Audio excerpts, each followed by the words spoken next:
After a timid Computex showing last week, NVIDIA has just had their quarterly investors conference call, and a few things that Jensen and company said caught my eye. From the looks of it, NVIDIA's focus on gaming seems to be at its lowest point, which makes sense as for the first time in the company's history, they've made more money from their data center business than from their gaming business. But are they really putting gaming aside? Also, some of the leaked information on their next-gen GPUs is now put into question based on what NVIDIA said in the call. There's a lot to discuss, so let's dive in and try and get an idea of what NVIDIA's plans for the future are. This video is sponsored by UCDkeys.com. UCD Keys offers Windows 10 and Windows 11 Pro keys at super affordable prices. Currently, they have Windows 11 Pro for $21 and Windows 10, which is what I personally use, for just $14. There's also Office keys of various kinds. I've used this service myself, as have lots of my patrons and viewers, and the service works great, and the keys work globally. We're partnering with UCD Keys for a special offer. By using the coupon code C30, you will get an additional 20% off of any purchase. Visit ucdkeys.com or click the links in the description. The NVIDIA presentation at Computex had virtually nothing gaming related. They announced a 1080p TN monitor that runs at 500 Hz. Deprecated display technology pushed to 500 Hz is not exactly what I expect to see as a highlight at Computex, but okay. The rest of the NVIDIA presentation was focused on artificial intelligence in various forms, and that extended to the investor call later in the week. NVIDIA started the call with this gem: "We estimate that almost a third of the GeForce gaming GPU installed base is now on RTX. By installed base, NVIDIA must be talking about mining. That's where the majority of RTX GPUs went, particularly for this last generation. And even if a third of all GeForce GPUs in gaming rigs were RTX, after 4 years and a massive push for the RTX features, that seems like a fail to me. And like I said, the reality is that most of those GPUs went to miners. So even though RTX has been a success financially, it has been mostly ignored by the gaming audience, according to NVIDIA's own admission here." NVIDIA's CTO, Colette Kress, continued with this: "We started seeing softness in parts of Europe related to the situation in the Ukraine and parts of China due to the pandemic lockdowns. We expect some ongoing impact as we prepare for a new architectural transition later in the year. We are projecting gaming revenue to decline sequentially in Q2.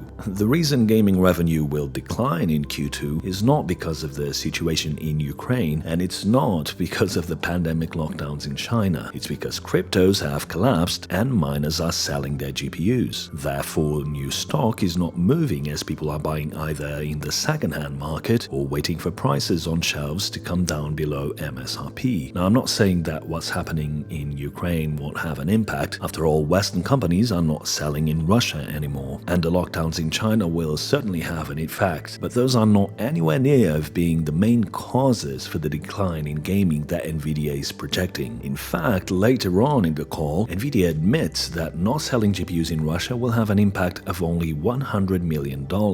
That's nothing when you think their revenue is expected to be over $8 billion for the next quarter. In fact, the rapid decline in demand is already evident, as the 3090 Ti can be found for below MSRP in some places. If that's the case now, coming out of a period of GPU shortage, imagine in the next quarter as mining GPUs get dumped in droves. Speaking of mining, NVIDIA had this to say: "The extent in which cryptocurrency mining contributed to gaming demand is difficult for us to quantify with any reasonable degree of precision. The reduced pace of increasing Ethereum network hash rate likely reflects lower mining activity on GPUs. We expect a diminishing contribution going forward. So because of the Ethereum 2.0 merge, which is expected to happen in August now, NVIDIA expects to sell less GPUs to miners." That's basically what they're saying here. But note NVIDIA's CTO's words here: "The extent in which crypto mining contributed to gaming demand is difficult for us to quantify with any reasonable degree of precision."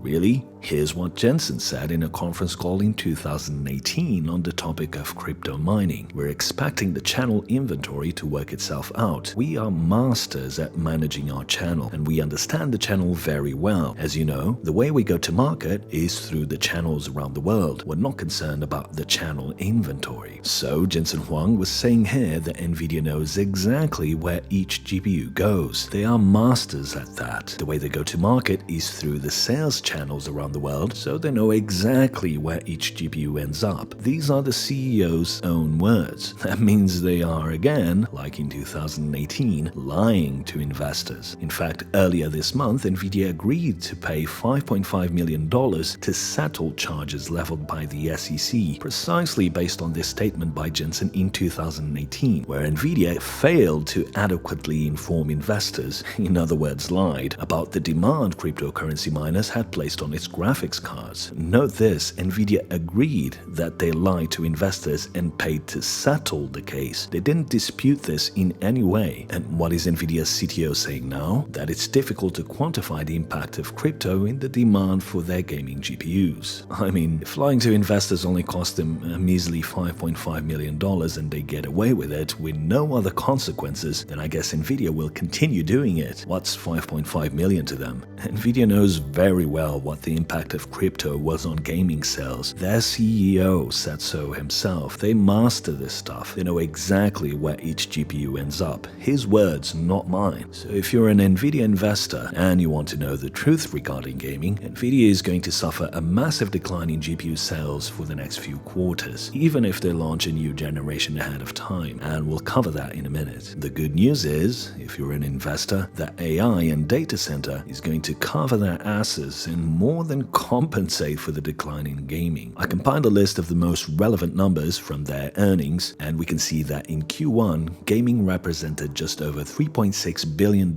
while the data center alone was $3.7.5 billion.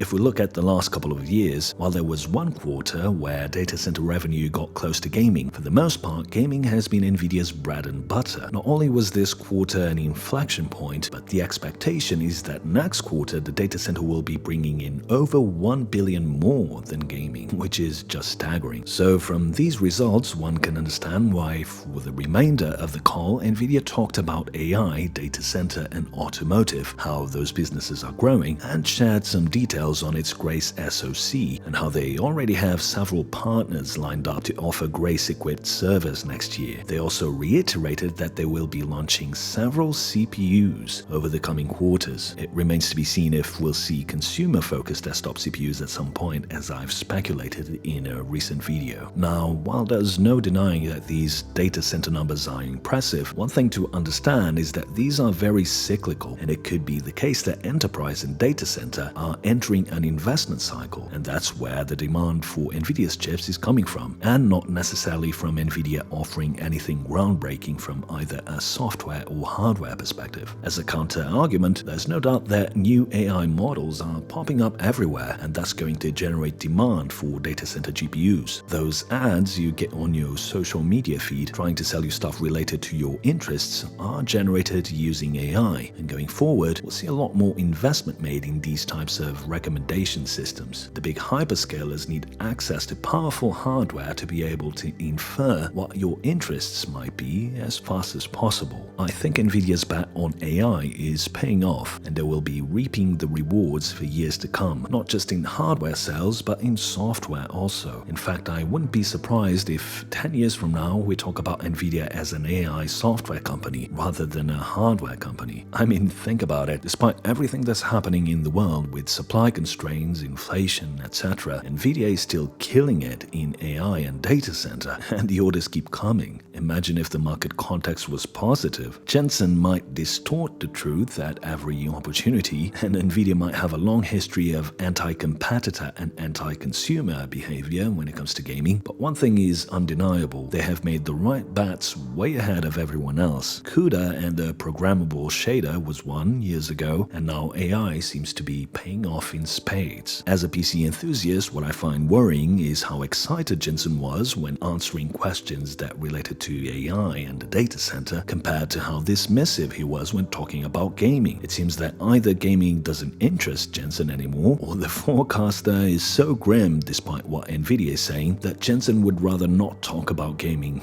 at all. In gaming-related questions, Jensen used 208 words on average to give an answer, whereas in data center-related questions, Jensen used 541 words on average. In fact, in the closing remarks, Jensen didn't have a single thing to say about gaming. NVIDIA also revealed that gross margin for the first quarter was a staggering 65.5%. To put that into perspective, AMD's gross margin is only 48% and Intel's is 49%. NVIDIA is at 65.5%. Now, coming full circle, one answer that Jensen gave to the question of semi-custom chips, to me, reveals what NVIDIA is planning to do in the coming years, and I think there's a lot we can learn from this. We're going to do semi-custom chips as we've done with many companies in the past, including Nintendo. We'll do semi-custom chiplets as we do with NVLink. NVLink is open to our partners, and they could bring it to any fab and connect it coherently into our chip. We could do multi-module packages. We could do multi-package systems. So what Jensen is saying here is that NVIDIA is open and actively looking to build heterogeneous systems with others, as well as making custom solutions with others. If they're talking about Nintendo, you can read between the lines that a new Switch is coming, and it will be powered by NVIDIA. Nothing new there really, it was expected. But not only that, it seems to me that NVIDIA will be making other semi-custom solutions with partners, and it will be interesting to see what exactly is in the works. Maybe a Steam Deck competitor? Virtual reality and augmented reality devices are also things that come to mind, at least on the consumer side, and there's virtually an unlimited number of possibilities on the server side, as Jensen put it. Notice how Jensen compared the semi-custom strategy to what is happening with NVLink. This is hugely important, and here's why.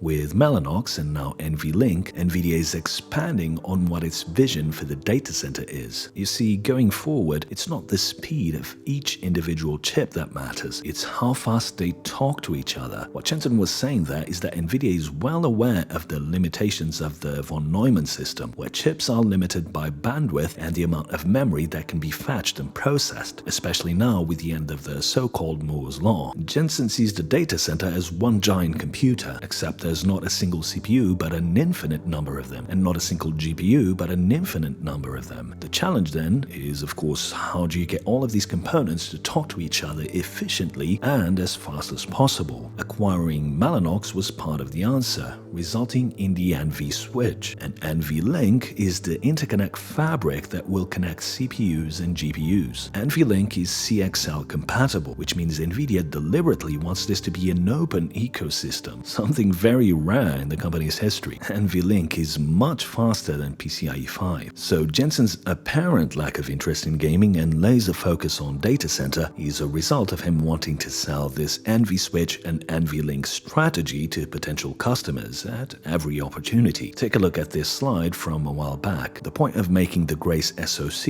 is not just to sell Grace, but to get customers into the NVIDIA ecosystem. Grace gives customers the cache coherency and fabric speed that they can't get anywhere else, at least not in an open solution. In other words, NVIDIA's customers can join the NVLink ecosystem without feeling locked into a walled garden, as they would with someone like Intel or AMD. While Intel and AMD have a strategy of offering every possible accelerator, NVIDIA is saying, hey, just add whatever you like to your server, our chips or others, and they will work together through the fastest interconnect in the industry. It's a risky strategy, as this means customers will be giving the keys to the kingdom to NVIDIA. But on the other hand, this is one way NVIDIA can compete with Intel and AMD on a whole different level, offering something they can't offer. For comparison's sake, AMD's Infinity Fabric operates at 400 GB per second, whereas NVLink operates at 900 GB per second. So again, it's not just the interoperability between chips, it's the interconnect speed that makes NVIDIA's strategy so appealing. I know this data center business might not seem important to us PC enthusiasts, this, but again, bear with me as there's a point to all this. You see, Jensen understands that Intel, AMD, and NVIDIA will reach parity as far as performance is concerned, both in the data center and in consumer devices. That's what the end of Moore's law means. Everyone is expecting this next generation of GPUs from AMD and NVIDIA to offer pretty much the same levels of performance, right? Before the end of Moore's law, NVIDIA would just build the largest possible chip and win that way. Things are changing, and NVIDIA's data center strategy shows that a big shift is coming. The desktop consumer space is very different from the server business, of course, but I think we can extrapolate from this risky but smart data center strategy what might happen in the gaming market, at least to some extent. If both AMD and NVIDIA offer GPUs with the same level of performance, and I believe that will be the norm going forward, how can NVIDIA differentiate themselves? Well, one might argue they don't really have to, as their brand is powerful enough to keep them at the top, and I think that's true for the most part. But Jensen isn't one to rest on his laurels. One low-hanging fruit that I see NVIDIA pursuing in an effort to differentiate themselves, at least narrative-wise, is in the democratization of real-time ray tracing and other RTX effects. Despite the hyperbole around the RTX installed base, I'm sure NVIDIA realizes that ray tracing hasn't convinced gamers, and people aren't upgrading to RTX GPUs based on that, or DLSS for that matter, no matter how much money NVIDIA gives influencers to push that narrative. At the start of this video, the very first quote from NVIDIA we looked at was about only a third of NVIDIA's install base being on RTX. In an investor's call, NVIDIA will spin that as a positive, but in reality they know the RTX strategy hasn't worked. Why? If the vast majority of gamers are on 1060 level cards, and an upgrade to something like a 2060 or 3060 is still not enough to fully experience the new features like ray tracing, then why bother? A 1060 6GB is still serviceable for 1080p gaming without ray tracing, and the general consensus with gamers is that games don't even look that much different when ray tracing is on. So I suspect that for this upcoming generation, one of NVIDIA's key messages will be the democratization of RTX, with the company bringing uncompromised real-time ray tracing performance for low-tier cards. I think there will be another GTX 970 or 1060 moment this year, with a GPU in the $300 range that will be able to run ray tracing without any limitations and without a significant hit to performance. Given that NPIA's successor is rumored to be twice as fast, that was always going to happen. What I'm saying is that this democratization of RTX will be the core marketing messaging from NVIDIA this year. I've been following NVIDIA's talks on their suite of RTX features, namely in the DirectX YouTube channel, and they have gradually been solving the performance hits of RTX through a combination of new algorithms and software-hardware co-design, and I think these advancements will bear fruit later this year. By launching a new truly mid-range GPU in the $300 range that can offer all of the existing RTX features and new ones, NVIDIA will have something that neither AMD nor Intel have, a ray tracing card for the masses. At least that's what I think the narrative will be. Like I said, in addition to this killer mid-range GPU, I think new RTX features will be introduced. What these will be exactly, I'm not sure. I think something related to global illumination seems likely. Whether devs will be interested or not is another story, but NVIDIA will certainly try to sell us on the technologies with some new impressive demos. Now, looking at the second part of the equation on differentiating themselves from AMD and Intel, as far as addressing the memory coherence and bandwidth problems, I think NVIDIA will introduce a gaming laptop platform with their own SoCs, which I think will be APU-like, along with another solution with a discrete GPU. I did a video dedicated to this a while back, and I suggest you check that out. I think NVIDIA will use laptops to kickstart this effort and eventually move on to creating their own fully integrated desktop machines, using some form of NVLink to connect all the components for a huge boost to bandwidth. When you consider that the next generation of games on engines like Unreal Engine 5 will be incredibly bandwidth hungry, I think NVIDIA will be making the right bet here, assuming I'm right. One company that has also identified memory bandwidth as the great bottleneck is Apple. You see, with traditional SoCs, if a CPU has a chunk of data that it wants the GPU to use, the CPU has to explicitly copy the whole chunk of data over to the memory area controlled by the GPU. In addition to that, CPUs want to send small amounts of data very often, while GPUs want the opposite, large amounts of data infrequently due to their parallel nature. I'll stress this again, the Achilles heel appeal of discrete GPUs is that when they need to get data from the memory used by the CPU, the transfers are done over a set of copper traces, what we know as PCIe. Photonics will change this, and I'm working on a photonics video as promised. But for now, getting data through PCIe from the CPU to the GPU is like trying to transfer all the water in a huge lake to another location using nothing but a straw. Even if the transfer speed is there, the throughput isn't. What Apple did with the M1 was to have the CPU and GPU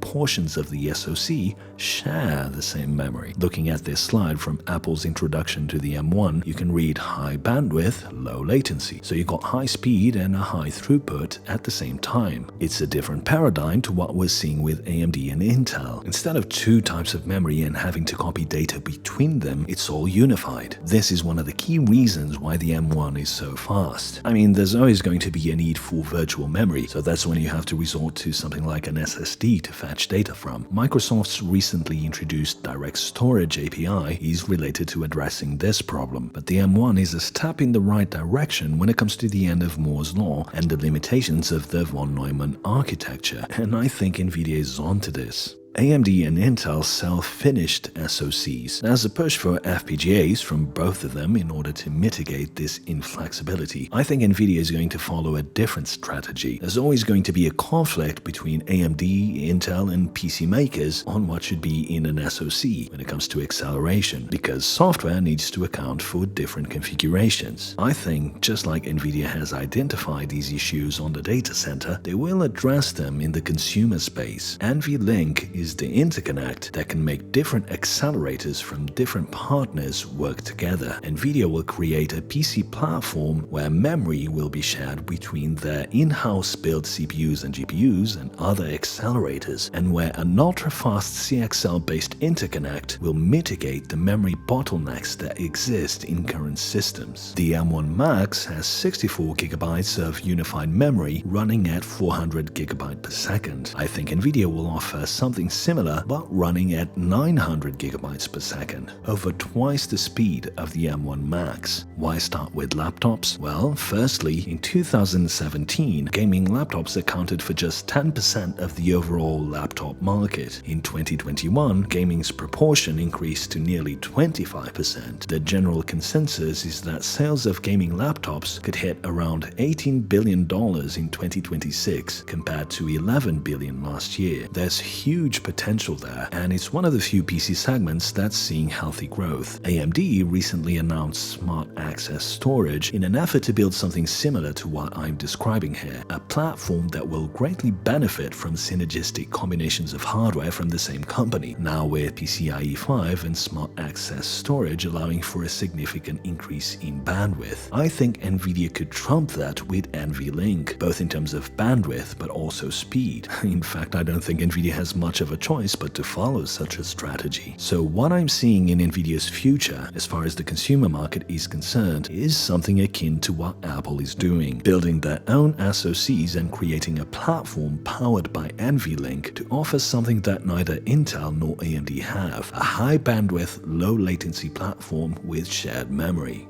Now, when you look at these earnings, you might be tempted to think that NVIDIA is shifting their focus away from gaming, and judging by Jensen's seemingly lack of interest in the matter, you would be excused for thinking so. But I think gaming will be a part of NVIDIA's core business for a long while. According to John Paddy Research, last year NVIDIA had 81% of the discrete GPU market, leaving rival AMD in the dust at a mere 19%. For 2022, one key area where NVIDIA will have to invest in order to maintain this dominance will be in wafer supply. To ensure there will be enough supply, NVIDIA paid $1.6 billion to TSMC in the third quarter of last year, and then $1.8 billion in the following quarter. Throughout 2022, NVIDIA will continue to flex its financial muscle to ensure a significant portion of TSMC's wafers will be reserved for them. It's thought the total of money spent in wafer allocation by NVIDIA will be $7 billion.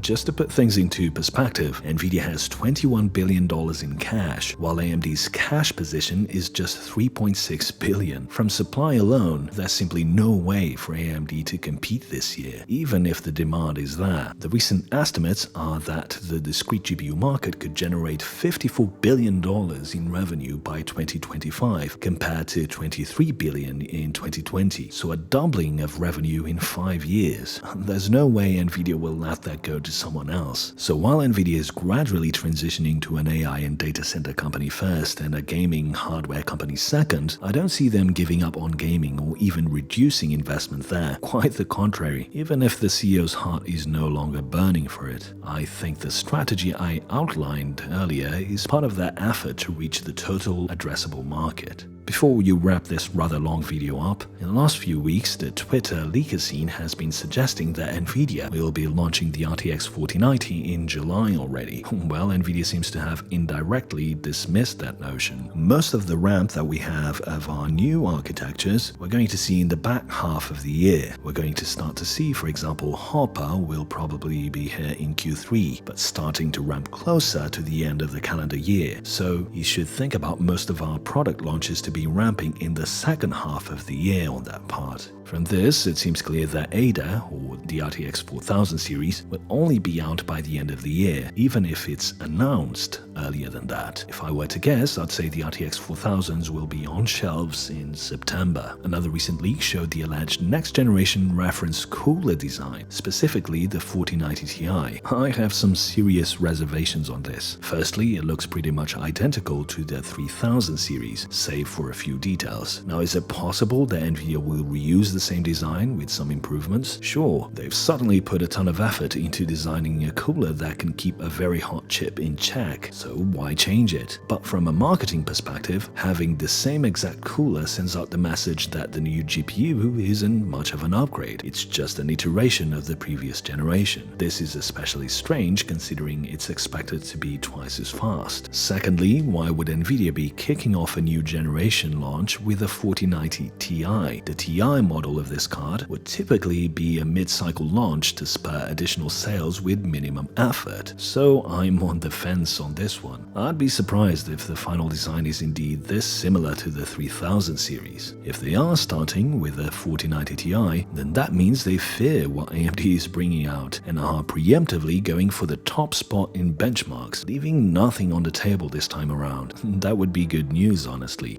Whatever the case may be, this is going to be a challenging year for NVIDIA as far as gaming is concerned. They might be launching the biggest leap in performance in their history in the most adverse market conditions. But I do believe that Jensen has a grand plan for the consumer market that goes beyond discrete GPUs, with custom SoCs and an all-NVIDIA platform. If someone can pull that off, it's Jensen Huang.